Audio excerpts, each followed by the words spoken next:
Starting. All attendees are in listen-only mode. Welcome to Coleman Report Live. I'm Bob Coleman. We're talking Main Street and the small business lenders who help it grow. Today, we're talking SBA and Congress. John Reosti, a special Friday edition on Fraud Friday. John, I had to bring you in. Oh, hi, Delaney. I'm not ignoring you, Delaney. We'll get to you. But John, I've been around for a while. I don't understand. You're the head. You're a cabinet level position. You have to be confirmed by Congress. If she wants any future career in Washington, she's going to have to get voted on again. And she just didn't show up. Joseph, we'll get to Swindler Barb. Oh, but I guess this is part of it. So there was an empty chair. Congress is pissed. It's a bipartisan. They're upset at her. And tell me your take. I don't know what's going on. Well, I think it created an optics problem for her because the empty chair is obvious. It's been done before many times, but one might say that the administrator gave them that opportunity, and perhaps that might have been what they were thinking too. The empty chair is sort of a cliche and is not going to. It's something you have to deal with. But what was perhaps more impactful was there was no one from the agency, and the administrator would have been perhaps the proper person, but no one from the agency to defend their work. The OIG, Inspector Ware, was pretty powerful in his comments. So that's why you have political appointees. Look, Patrick Kelly went up there, and look what happened to him. He got fired. He left. So it's not a great career move to go there. But if you're a deputy, at least a deputy administrator, you're a political appointee. I believe someone has to show up and explain what's going on. Hey, this is leadership, John. You may not like what's going on. You may not think it's from SBA, you may not think it's fair. I understand there's two sides to every coin, but just to wave the white flag and say, we're going to ignore you. The analogy is you're the president of a bank and your board wants you to do something. The board's out to lunch. I'm not even going to show up. That's not a long-term recipe for success. Well, they had they issued the report on June 28th, and they had the press briefing. So it was issued. Perhaps fanfare is the wrong word, but it was issued with a lot of notice, and it was a notice of, to say the least. It was a noticeable variance. $36 billion, from the SBA estimate, $200 billion plus, around $200 billion, or perhaps in excess of $200 billion. By the OIG, so it's not surprising that there would be questions from Congress, and the Republicans were definitely tough in their criticism of her being absent. But one comment that I thought was telling, and I included it in my story, was Representative Pete Stauber saying, he really did want the opportunity to have the dialogue, right, with them both sitting there next to each other, advocating for, defending, their work products. It just didn't happen. John, set this up. Tell us what is the Inspector General, who they report to, and how they interact with the chain of command with the administration and with Congress. What is their special role? They are, his title. Inspector General, I know that initially there were 13. I don't know. There may have been additions to that, but there are a number of inspector generals throughout government. It goes back to legislation, and please forgive me. I don't know. I believe it was the 19. I think it was in the 1970s, but it's been. These are now 40 plus year institutions. Within their various areas.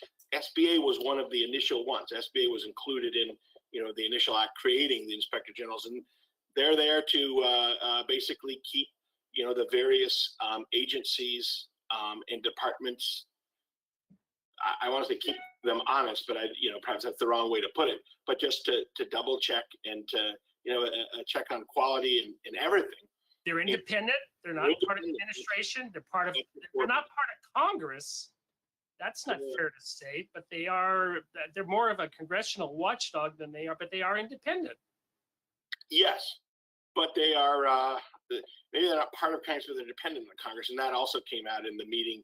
It was an important point that the SBA, the administration has asked for. I think it was just under $49 million in fiscal 2024 for SBA OIG, and it was that total. In the Republican budget, I guess, or the Republicans proposed to trim that by 16 million. So I guess that would give them roughly 32 million. One might say, given what SBA OIG is engaged in right now, that's not such a prescient political move. That maybe they should have rethought that. So we hear a bunch of numbers thrown about. Let's set it up. 36 billion is the amount that the agency says that was lost. The Inspector General says 200 million asterisk. It could be, at one time it was 650 billion. Right. And he made it very clear that the number can move. And they tried to press him. He says, hey, the number's going to be what the number's going to be. I don't know what the final number is. It is what it is. So I thought that was a very responsible response. Right. He was critical of the agency. And normally these two, they try to work hand in hand. But I love the comment of the chair saying, I have never heard of an agency downright reject an Inspector General report and ask for a review. He says, I've never heard of that system. It's never happened. Right. I think I was able to get the letter that SBA, it wasn't from the administrator, it was from the associate administrator for, and forgive me, I don't know the exact title, but for legislative affairs, congressional legislative affairs. But I think it reflected the administrator and reflected the comments they made at the time the OIG was released. The OIG report was released back on June 27th. And that is, they think there are serious flaws in it and that it's misleading, and it's misleading as to the size of the issue. It does create sort of a logical conundrum, I think, for the Democrats. Oh, absolutely. Because if SBA is right, and if OIG is right, and the fraud is much closer to $36 billion, then this really was a remarkable program, administered extremely well by the agency. And even though I don't think anyone counters the fact that the majority of the fraud occurred in the first 20 months, in the first 9 months, during the previous administration was in office. But if it's just $36 billion of fraud across SBA and PPP and EIDL, then it really was a remarkable program, from start to finish, administered well, because many, more than one of the representatives on both sides of the political divide said we knew that there would be fraud when that we were opening up potential for fraud when we passed this. We knew it, and it was a trade-off, in the effort to deploy money into the economy in an extremely rapid way. So if it's just 36 billion, then this was, and that's across the two programs, $1.2 trillion total. Then this is a remarkable success. And what I would, want to know is, if it is 36 billion, does that include the 30 billion that's already been identified? Recaptured, right? Because that leaves just $6. I should say, I just was about to say, I think I said it's just $6 billion. So but that means that the significant majority of the money has been identified. Right, and I would agree with you. 36 billion over $1 trillion plus dollars. While that's 36 billion is a lot of money, it was factored in. They did fund money to go after the fraudsters. They knew they're going to be there. They are going after the fraudsters. Delaney's reporting on that every week. Delaney are reporting up to 30 billion has been recovered. Real quick, John, I know that when this went through, there was a bandied about. There were 8 names of financial institutions they said they were going after. Yesterday, Inspector General Hannibal Ware said there are 5. He did mention Wamply and Blue Acorn, which there have been indictments on that. Do we know who the other 3 are? And the reason I'm asking that question is this audience are financial institutions, but also they hinted that the other shoe was going to drop in terms of going after financial institutions 6 months ago, and I haven't heard anything else. What's your take? Well, my take is at least from the perspective of the OIG Inspector General, and I'm now sort of parsing what he said. But I wouldn't be surprised if they were banks, but he made the point to say that banks were, I think he used the term remarkable partners, and that they had provided him with thousands of fraud referrals just in the first month, and that they have presumably continued. I mean, he didn't say that, but I would presume that they continued to. And I think it was included in that December report. At the time, when they identified a number of institutions, including some banks, that the banks really did try to, at least internally, get some control over the situation. He didn't. It was Congressman Lukumar who was questioning about this. He didn't name any of the names of the institutions, but he did, I guess,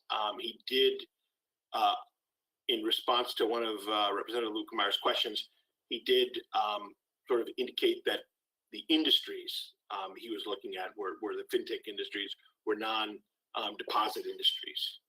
John, you make an important point, and that's fascinating, and I'm glad you made it. I'm going to call them the legacy lenders, the lenders who have been around for a while. No criticism of legacy 7A lenders. The criticism of the fraud is centered on the newcomers, the fintechs that have been identified, and people new to the business. So that I guess that's for legacy lenders. That's good news. It's bad news for the program. Obviously, bad press of these numbers is not good. But where do we go from here? How's that? It's a chasm. It's a big family feud. It's got to be solved.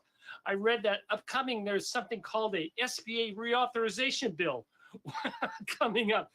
Tell us what that is and why that's important to all of us.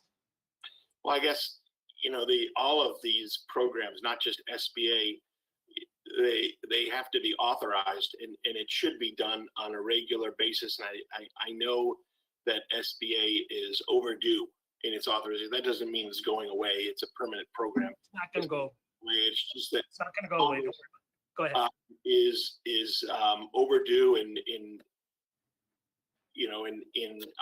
passing this the reauthorization bill, but it's not for lack of trying. I know right now in the Senate that it's a major priority for Chairman Cardin in the Senate Committee on Small Business and Entrepreneurship, and before that, it was a major priority for Marco Rubio, who preceded him, and he had a bill that was that got quite far along in the legislative process. It hit a snag at the end, and they didn't get it passed. In time, and then the power and the control of the Senate switched, and they had to start all over again. But Congress has been working on this, and I guess what it means is this legislation is out there, and a lot of things can happen. In that a lot of various attachments can be made to that legislation, and I would imagine that one of them could deal with these new rules, and it should be emphasized that that's what these are. These are rules. This very significant change to SBA was affected by the administration, by the administrator and her staff. It was done in-house, so to speak. It wasn't done by Congress. And there's some, I guess, a little bit of tough feeling about that on both sides of the aisle. You know, in SBA's defense, I guess perhaps they were waiting a long time. Oh no, there are, But there's no winner in this situation. It's a messy situation, and leadership needs to solve it. I understand there's hurt feelings on both sides. Hey, let's bring Delaney into the conversation. Delaney, you watched the hearing yesterday. What was your overall takeaway? Well, one of the main comments I'll say is I have a lot of respect for Inspector General Ware. I mean, he was incredibly well spoken. He stood up for his report and his points without being accusatory or attacking. And he even at times came to the defense of Administrator Guzman when he felt like maybe she did need a little help considering she wasn't there. So I think that really struck me throughout the hearing yesterday. Very professional, very professional. That's, Absolutely. Maybe he's a winner, John. yes, I forget which member of Congress said so, but they said, you know, every time he appears, you know, his stature grows. He's the adult. He appears as the adult in the room because he's not. Well, he avoids the partisanship. He Yes. avoids. He Absolutely. report without, you know, attacking the other side. I loved what he said to Ranking Member Velasquez. She trying to pin. I says, "Hey, look, the number is the number. I want the truth." And if you know, and that was a great response. He says that, yeah, that $200 million is going to go up or down. We don't know where it's going to, but I want the truth in this situation. Talk about an adult response. Very impressive. Very good observation, Delaney. So where do we go from here, John? Well, I think, you know, where I go from here is, and maybe I should have been doing this already, and I should be 2 weeks into this project instead of just starting, is really looking much closer at both reports and how they were put together. Because I you know, we perhaps get so caught up in the fact that the administrator didn't, you know, wasn't able to attend the meeting, that we run the risk of throwing the baby out with the bathwater. And you know, it doesn't necessarily mean that that the SBA report is way off base and should be trashed. It just means that she wasn't able to attend. It didn't look great for her, but you know, we should look a lot more closely at that report, because, you know, going back to what I said towards the beginning of our conversation, if they're right or close to right, then this really. I hadn't thought of that. That's a great observation, John. I had not thought of that. That's very interesting. Hey, Delaney, thank you so much for showing up. We're going to pass on your report, but do me a quick favor. One of you, those words are, yeah, what is this? Delaney, go ahead. You got to tell me about this.